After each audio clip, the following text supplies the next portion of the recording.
વિદ્યાર્થી મિત્રો, જય સ્વામિનારાયણ। હવે આપણે ગયા વખતે સ્ફટિકીકરણ અને સ્ફટિકીકરણના અનુપ્રયોગો વિશે છેલ્લે વાત કરેલી।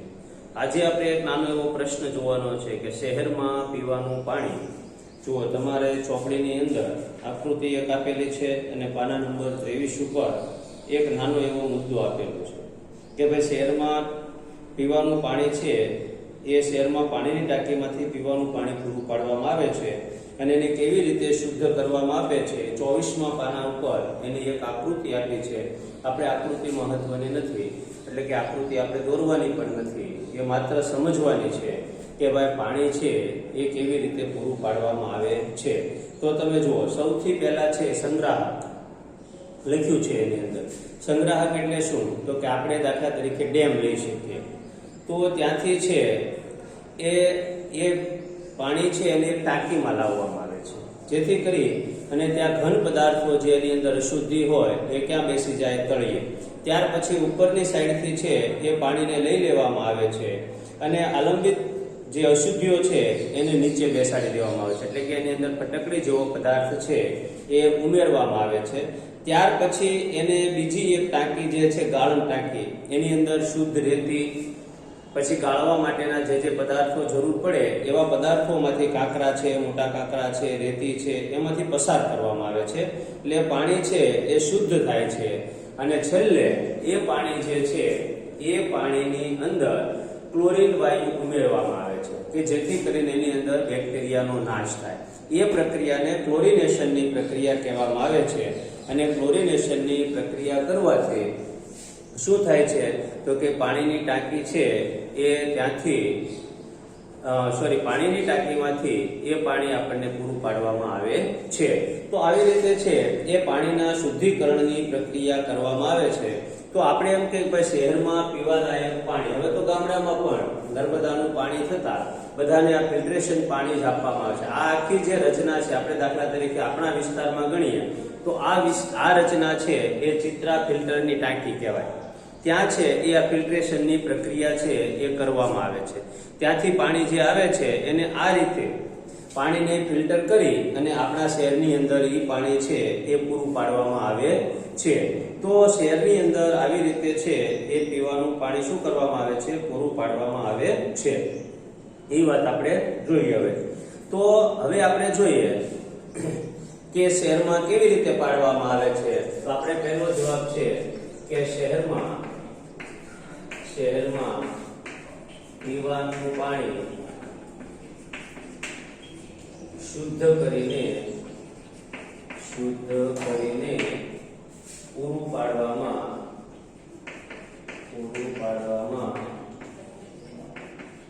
આવે છે।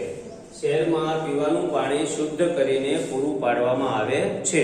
હવે સૌ પ્રથમ સંગ્રાહકમાંથી, એટલે કે દાખલા તરીકે પુલ હોય એમાંથી ક્યાં પાણી આવવા દેવામાં આવે છે? સંગ્રાહકમાંથી પાણીનો જથ્થો અવસાદન ટાંકીમાંથી પસાર કરવામાં આવે છે। સૌ પ્રથમ જો પહેલું જ આકૃતિની અંદર પહેલું જ લખ્યું છે અવસાદન ટાંકી, એટલે સૌ પ્રથમ સંગ્રાહકમાંથી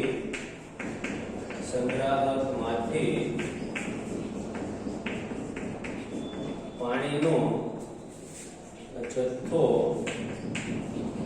અવસાદન ટાંકીમાં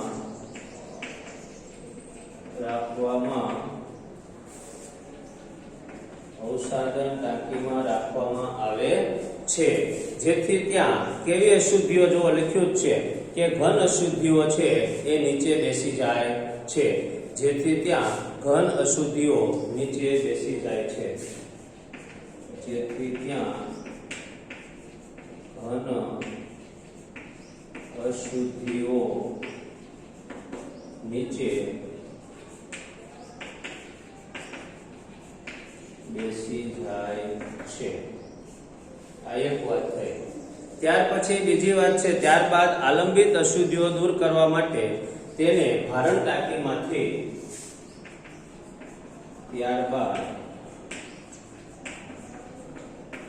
આલંબિત અશુદ્ધિઓ કરવા માટે તેને આલંબિત અશુદ્ધિઓ દૂર કરવા માટે તેને શેમાંથી તો કે ભારણ ટાંકીમાંથી તેને ભારણ ટાંકીમાંથી પસાર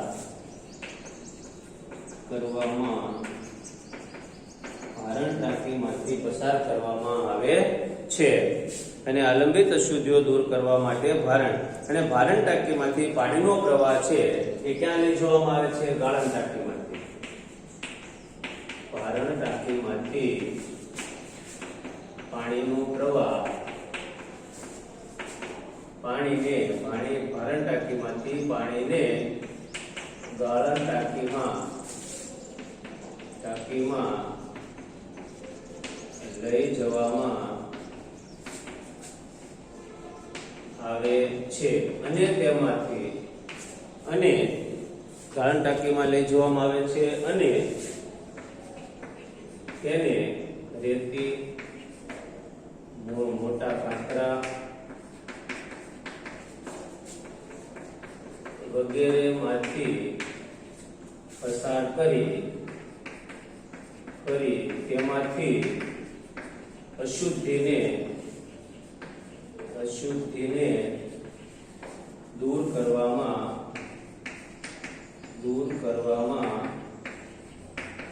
આવે છે.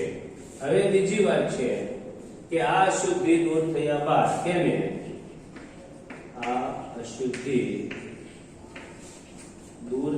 બાદ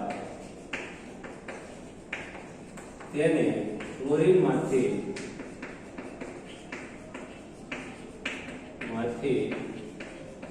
પસાર કરવામાં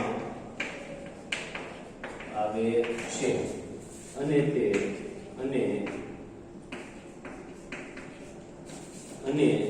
આ શુદ્ધ પાણીને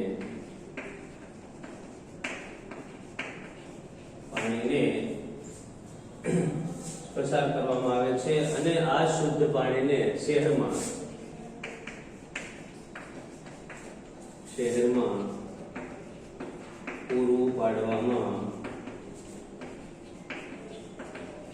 આવે છે.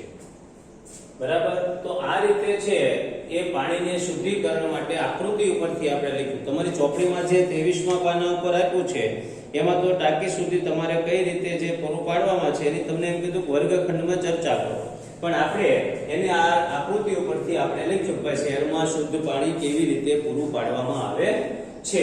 બરાબર છે. ત્યાર પછી એક નાનો પ્રશ્ન છે કે પેટ્રોલ અને કેરોસીન જે બે પ્રશ્નો છે એ પ્રશ્નોના જવાબ છે હું બોલું છું ખાલી. બરાબર છે. અને તમે ચોપડીમાંથી પહેલા પ્રશ્નો લખી લેજો તમારી નોટમાં અને પછી જવાબ છે એ હું બોલું એ પ્રમાણે તમે લખી લેજો. ત્યાં તમે વિડિયો છે એ સ્ટોપ કરી દેજો ઘડીક માટે. જો પહેલો પ્રશ્ન છે તમારી ચોપડીનો પાના નંબર 24માં ઉપર કે પેટ્રોલ અને કેરોસીન જે એકબીજામાં મિશ્ર થઈ શકે છે તેના બનાવેલા મિશ્રણને તેના ઉત્કલન બિંદુનો તફાવત 25 કરતા વધુ તમે કેવી રીતે અલગ કરશો? તો એને આપણે આ મિશ્રણને કઈ રીતે અલગ કરીએ છીએ? વિભાગીય નિસ્યંદન દ્વારા છે. અને તમે આગળ ઉપર ભણશો એને વિભાગીય નિસ્યંદન ટાવરમાં પેટ્રોલિયમ છે એમાંથી અલગ કરવામાં આવે છે. ત્યાર પછી નીચેની અલગીકરણના યોગ્ય પદ્ધતિના નામ દર્શાવો. તો એની અંદર છે પહેલું છે દહીંમાંથી માખણ બનાવવું. તો મેં તમને 2-3 વખત સમજાવ્યું છે કે તમારા મમ્મી જે છે એ દહીંમાંથી માખણ બનાવે એને સેન્ટ્રીફ્યુગેશન પદ્ધતિ કહેવાય, એને હલાવે છે. પછી દરિયાના પાણીમાંથી મીઠું, તો એને શું કહેવાય? બાષ્પીભવન પાણીનું થાય અને દરિયાના પાણીમાંથી શું બને છે? મીઠું. પછી કપૂર અને મીઠું, કપૂર અને મીઠામાંથી કપૂરને છૂટું પાડવા માટે ઉર્ધ્વપાતન, કપૂર છે એ જલ્દી સળગી જાય એવું છે એટલે ઉર્ધ્વપાતનથી અલગ પાડી શકીએ છીએ. પછી ત્રીજો પ્રશ્ન છે કે કેવા પ્રકારના મિશ્રણોને સ્ફટિકીકરણ દ્વારા અલગ કરી શકાય છે? તો જો દરિયાના પાણીમાંથી મીઠું અને દ્રાવણમાંથી શુદ્ધ ઘન પદાર્થોને શું કરી શકાય? સ્ફટિકીકરણ દ્વારા અલગ કરી શકાય છે. બરાબર.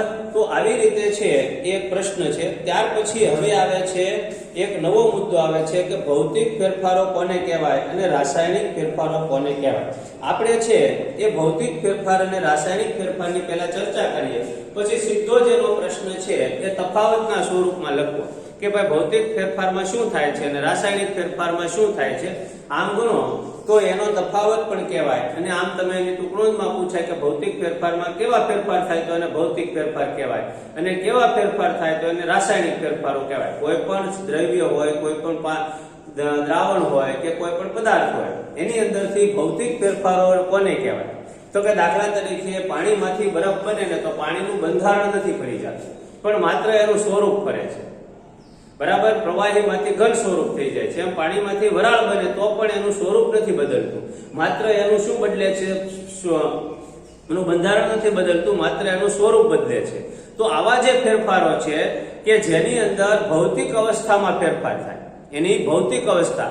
ભૌતિક અવસ્થા કોને કહેવાય? ઘન, પ્રવાહી અને વાયુ જે પદાર્થની જે અવસ્થા છે એને એની ભૌતિક અવસ્થા કહેવાય. એટલે કે જે ફેરફારો દરમિયાન પદાર્થની ભૌતિક અવસ્થામાં ફેરફાર થતો હોય તેવા ફેરફારોને ભૌતિક ફેરફારો કહેવાય.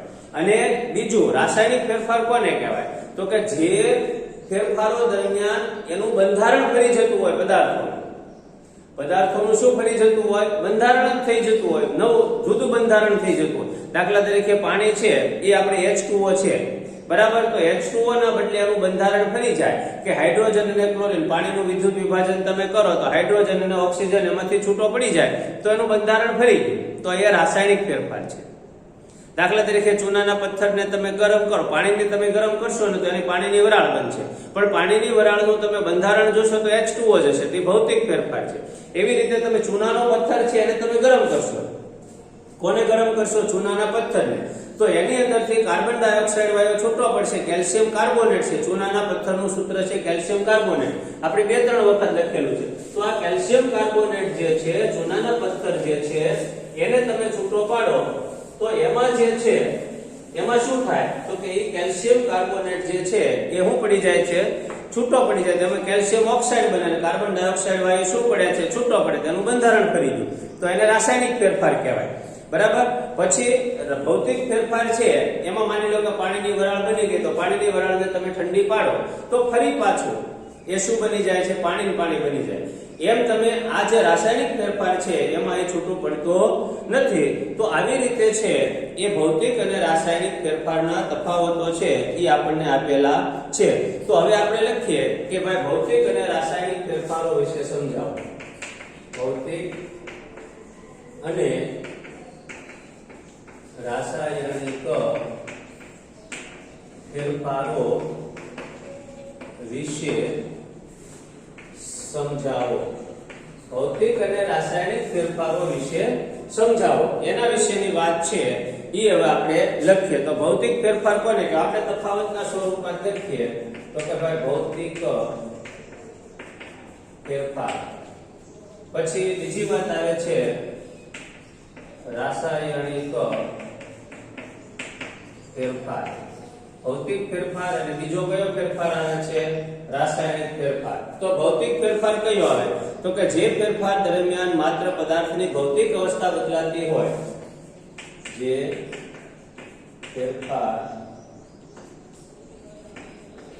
દરમિયાન માત્ર પદાર્થની ભૌતિક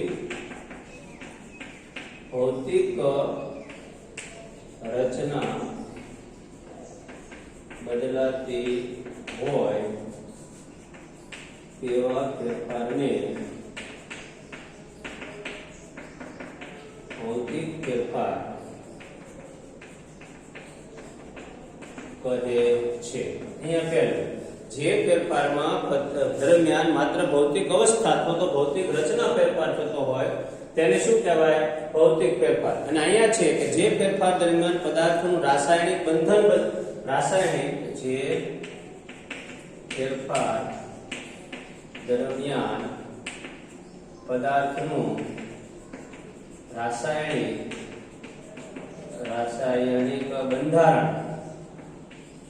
બંધારણમાં ફેરફાર થતો હોય તેવા ફેરફારને રાસાયણિક ફેરફાર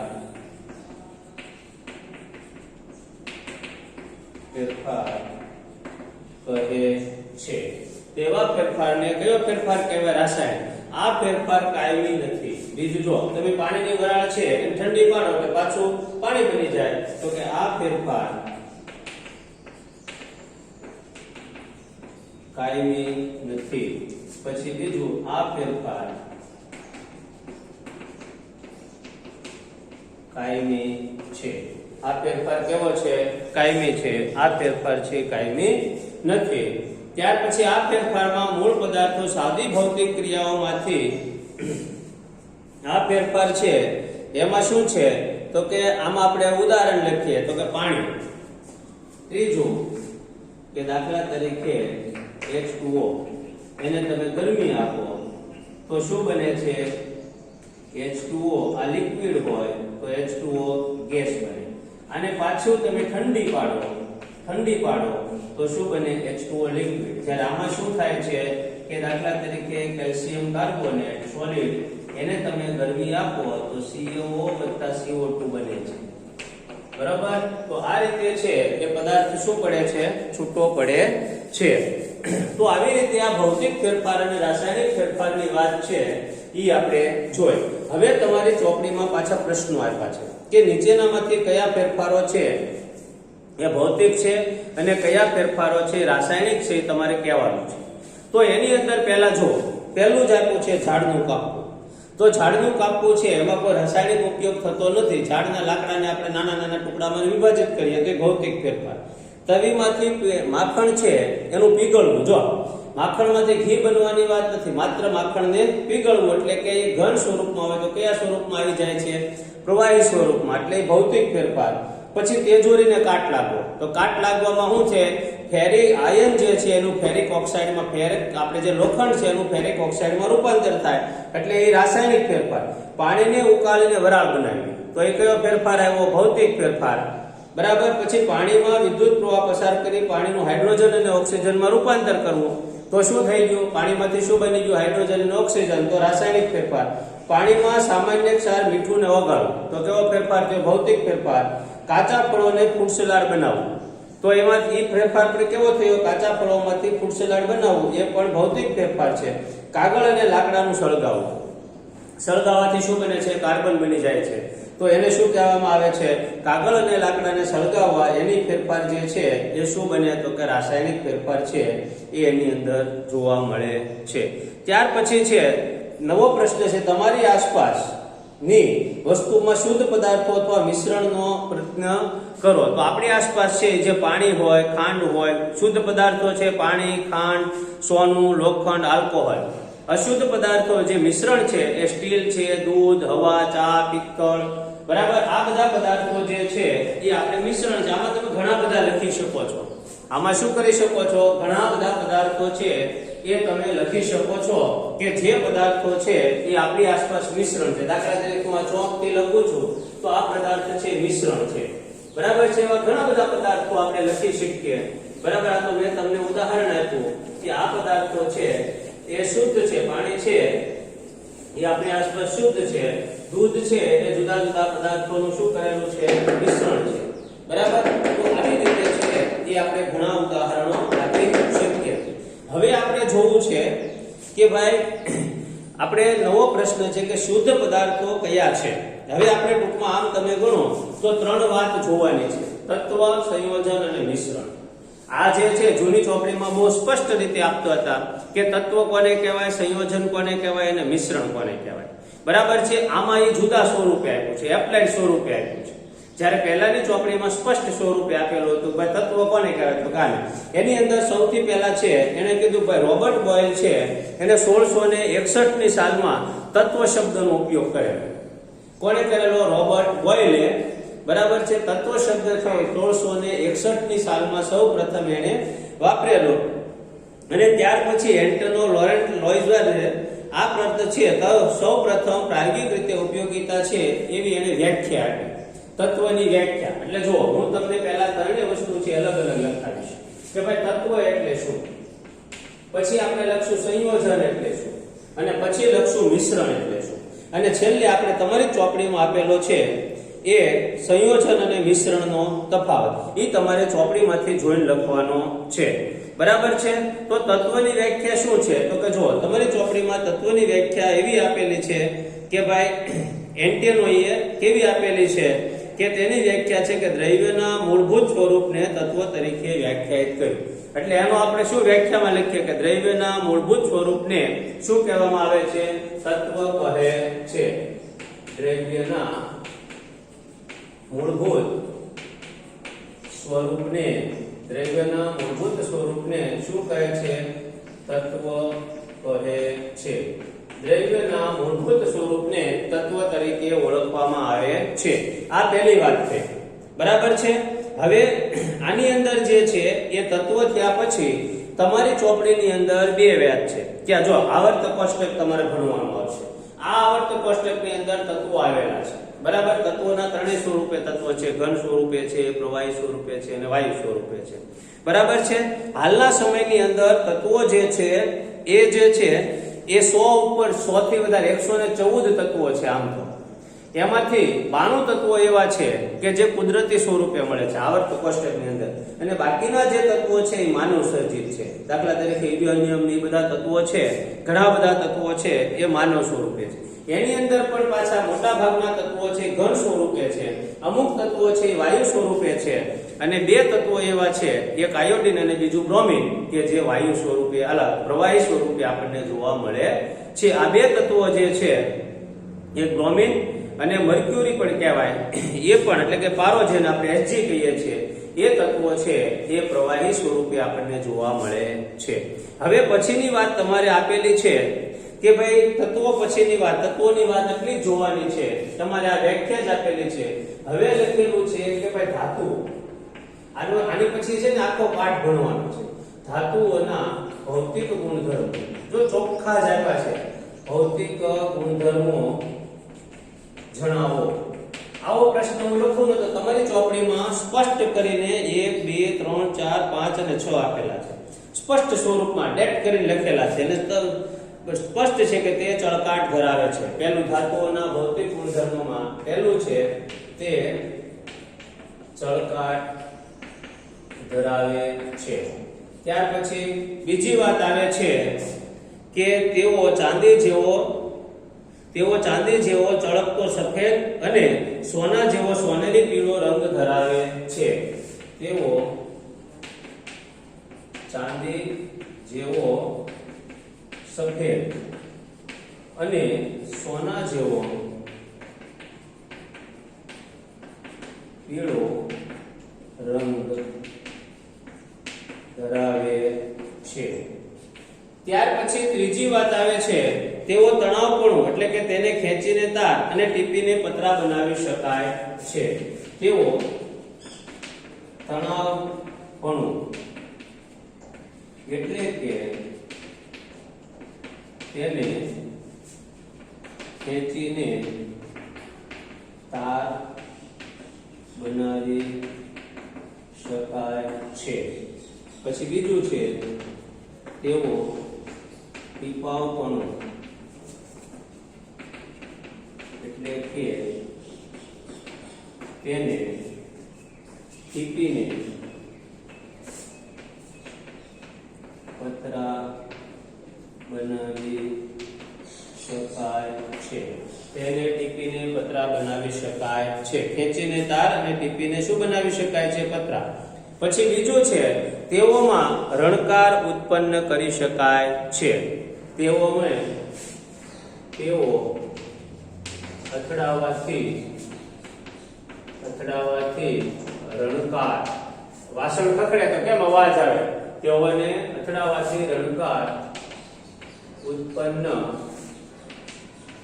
કરી શકાય છે. તેઓને અથડાવાથી રણકાર ઉત્પન્ન કરી શકાય છે. બરાબર છે. હવે એના ઉદાહરણો આપેલા છે કે જો સોનું, ચાંદી, તાંબુ, લોખંડ, સોડિયમ, પોટેશિયમ વગેરે ધાતુઓના ઉદાહરણ છે. જો સોનું, પછી ચાંદી, પછી કોપર, પછી લોખંડ, પછી એલ્યુમિનિયમ, બરાબર, સ્ટેનલેસ સ્ટીલ, બરાબર.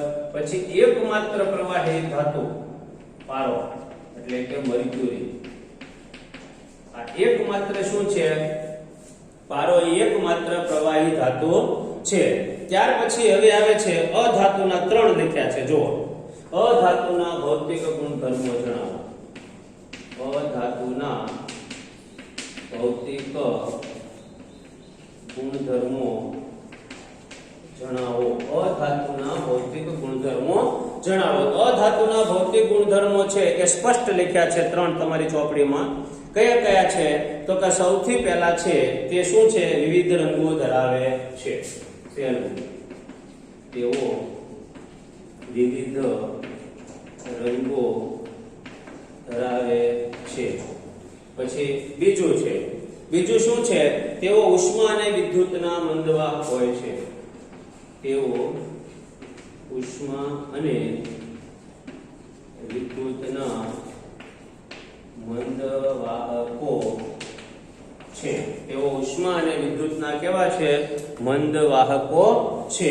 ત્યાર પછી બીજી વાત આવે છે, તેઓ ચળકાટ, તણાવપણું કે ટીપાવપણું જેવા ગુણધર્મો ધરાવતા નથી. તેઓ ચળકાટ, તણાવપણું કે ટીપાવપણું જેવા ગુણધર્મો ધરાવતા નથી. તેઓ તણાવપણું કે ટીપાવપણું જેવા ગુણધર્મો ધરાવતા નથી. બરાબર છે? તો આ પ્રમાણે છે એ આપણે જોઈએ તો જો કે આ જે છે એ તત્વોના ભૌતિક અને રાસાયણિક શું થયા? ગુણધર્મો થયા. બરાબર છે? તો હવે પછીની વાત આવે છે કે એમાં થોડીક બધી વર્ણન લખેલું છે. પછી બીજી વાત આવે છે સંયોજન વિશે. હવે બીજા તત્વો પછી કોની વાત આવી છે? હવે સંયોજન. એક નાનો એવું વસ્તુ લખેલી છે અર્ધધાતુ તત્વો. શું લખ્યું છે? અર્ધધાતુ તત્વો. કે જો 25મા પાના પર છેલ્લી 3 લીટીમાં લખ્યું છે કે જેઓ આ અધાતુના ઉદાહરણ કોણ છે? કે ક્લોરીન. જો ચોપડીમાં લખ્યા તમે લખી નાખજો. Hydrogen, oxygen, iodine, chlorine, bromine વગેરે એના ઉદાહરણો છે. પણ અમુક તત્વો એવા છે કે જે ધાતુ અને ધાતુની વચ્ચેના ગુણધર્મો ધરાવે છે. બરાબર છે? તો તેને અર્ધધાતુ તત્વ તરીકે ઓળખવામાં આવે છે. એટલે અહીંયા તમારે લખી લેવાનું છે પ્રશ્ન, અર્ધધાતુ તત્વો એટલે શું? કે જે ધાતુ અને અધાતુ વચ્ચેનો ગુણધર્મ ધરાવતા હોય તેવા તત્વોને શું કહેવામાં આવે છે? અર્ધધાતુ. અહીં લખશું અર્ધધાતુ તત્વ એટલે શું? તો એનો જવાબ છે કે જે તત્વો ધાતુ અને અધાતુ વચ્ચેના ગુણધર્મો ધરાવતા હોય તેને અર્ધધાતુ તત્વ કહે છે. જે તત્વો ધાતુ અને અધાતુ વચ્ચેના ગુણધર્મ ધરાવતા હોય તેને શું કહેવામાં આવે છે? અર્ધધાતુ. તો એમાં દાખલા તરીકે બોરોન, સિલિકોન, જર્મેનિયમ વગેરેનો સમાવેશ થાય. દાખલા એમાં કોણ થાય? બોરોન, સિલિકોન, પછી સિલિકોન અને જર્મેનિયમ જેવી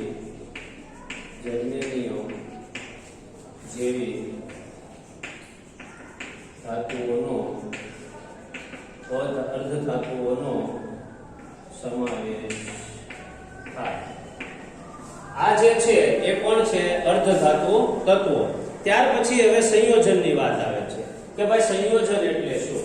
જો નવો પ્રશ્ન આવે છે કે ભાઈ સંયોજન એટલે શું? સંયોજન કોને કહેવાય? તો એની વ્યાખ્યા તમારી ચોપડીમાં આપી છે કે બે કે તેથી વધુ તત્વોથી બનેલા પદાર્થોને શું કહેવામાં આવે છે? સંયોજન. બે કે તેથી વધારે તત્વોના બનેલા પદાર્થને એ સંયોજન કહે છે.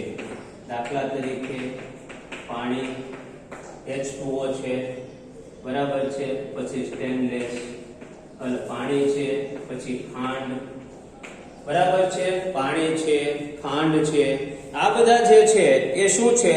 સંયોજનો તરીકે ઓળખવામાં આવે છે કે જે બે કરતા વધારે તત્વો છે એ એની અંદર સમાવિષ્ટ થયેલા હોય છે. બરાબર છે. આવા તો ઘણા બધા ઉદાહરણો આપણે લખી શકીએ. આપણે દાખલા તરીકે આપણે રોટલી પણ સંયોજન છે, એમાં બે કરતા વધારે તત્વો છે એ આવેલા હોય છે. ત્યાર પછી આ સંયોજનોની વાત થયા પછી કે જો એક તમારી ચોપડીમાં ઉદાહરણ આપેલું છે, બરાબર છે, કે બે જૂથોને મિશ્રણ કરવાના, એ તમે એક વાંચજો.